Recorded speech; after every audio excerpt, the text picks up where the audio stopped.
भारत की धरती पर धार्मिक कथाओं और आध्यात्मिक प्रेरणाओं की परंपरा अत्यंत प्राचीन है। इस परंपरा को जीवंत बनाए रखने के लिए संतों, कथावाचकों और आध्यात्मिक गुरुओं का महत्वपूर्ण योगदान है। बाबा बागेश्वर और जया किशोरी जी ऐसे ही दो प्रसिद्ध हस्तियां हैं जिनकी कथाओं का अंदाज न केवल अनूठा है बल्कि हर वर्ग और उम्र के लोगों को गहराई से प्रभावित करता है। अब आइए इन दोनों महान कथावाचकों के कथा कहने के अंदाज को विस्तार से समझते हैं। आखिर ये लोग इतने लोकप्रिय हुए कैसे? पहले बाबा बागेश्वर के बारे में बात कर लेते हैं, जो आस्था और चमत्कार का संगम कहे जाते हैं। ये तो आपको पता ही होगा कि बाबा बागेश्वर है कौन। दरअसल बाबा बागेश्वर मध्य प्रदेश के छतरपुर जिले के बागेश्वर धाम में रहते हैं और वहीं अपने भक्तों को अपनी कथाओं और उपदेशों के जरिए उनका मार्गदर्शन करते हैं। बाबा बागेश्वर एक प्रसिद्ध संत और धार्मिक गुरु हैं। बाबा बागेश्वर की कथाएं मुख्यतः हनुमान जी की भक्ति, रामायण और महाभारत के प्रसंगों पर आधारित होती हैं। अनेक भक्तों का मानना है कि बाबा बागेश्वर की कथाओं में दैवीय शक्तियां और चमत्कार का अनुभव होता है। बाबा बागेश्वर का कथा कहने का अंदाज, या फिर यूं कहें कि बाबा बागेश्वर का कथा कहने का तरीका अत्यंत भावुक और आध्यात्मिक है। उनकी कथाओं की मुख्य विशेषताएं इस प्रकार हैं। पहले नंबर पर है सरल और प्रभावशाली भाषा। बाबा बागेश्वर की भाषा सरल होती है जिसे हर वर्ग के लोग आसानी से समझ पाते हैं।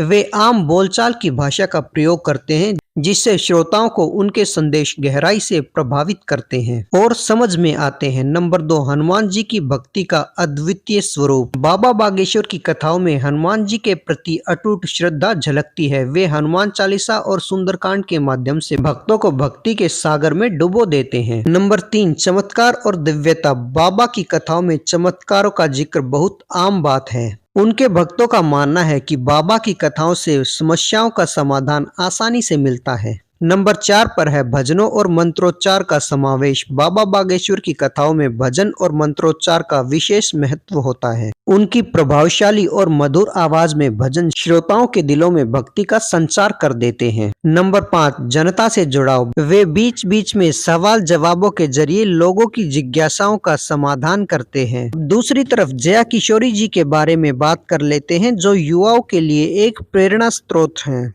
जया किशोरी जी, जिन्हें किशोरी अमृत के नाम से भी जाना जाता है, एक प्रसिद्ध कथावाचिका और भजन गायक है। वे विशेष रूप से श्रीमद् भागवत कथा और नानी बाई का मायरा जैसे प्रसंगों के लिए प्रसिद्ध हैं। जया किशोरी जी का कथा कहने का तरीका आधुनिकता एवं परंपरा का सुंदर संगम है। उनकी कथा कहने की विशेषताएं इस प्रकार हैं। युवाओं के प्रति आकर्षण। जया किशोरी जी का व्यक्तित्व और कथा कहने का अंदाज युवाओं को विशेष रूप से आकर्षित करता है। उनकी भाषा में आधुनिकता और मधुरता की झलक मिलती है जो युवा पीढ़ी के लिए प्रेरणादायक है। नंबर 2, कथा के दौरान वास्तविक जीवन के उदाहरण। जया किशोरी जी अपनी कथाओं में वास्तविक जीवन के उदाहरणों का समावेश करती हैं। वे आज के समय की समस्याओं और चुनौतियों को धार्मिक और आध्यात्मिक दृष्टिकोण से हल करने का मार्ग दिखाती हैं। नंबर 3, भावना के साथ भजन गायन। जया किशोरी जी की कथाओं में उनकी भजन गाने का विशेष महत्व है। उनके गाए हुए भजन हर उम्र के लोगों को भक्ति में डुबो देते हैं। नंबर 4 पर है श्रीमद् भागवत की सरल व्याख्या। जया किशोरी जी श्रीमद् भागवत कथा के कठिन श्लोकों का सरल भाषा में अनुवाद करती हैं। उनकी व्याख्या इतनी प्रभावशाली होती है कि हर कोई उसे आसानी से समझ सकता है। नंबर 5, सोशल मीडिया का प्रभावी उपयोग। जया किशोरी जी ने सोशल मीडिया प्लेटफॉर्म के माध्यम से अपनी कथाओं को विश्व भर में पहुंचाया है। उनका ये अंदाज उन्हें युवाओं के बीच और भी लोकप्रिय बनाता है।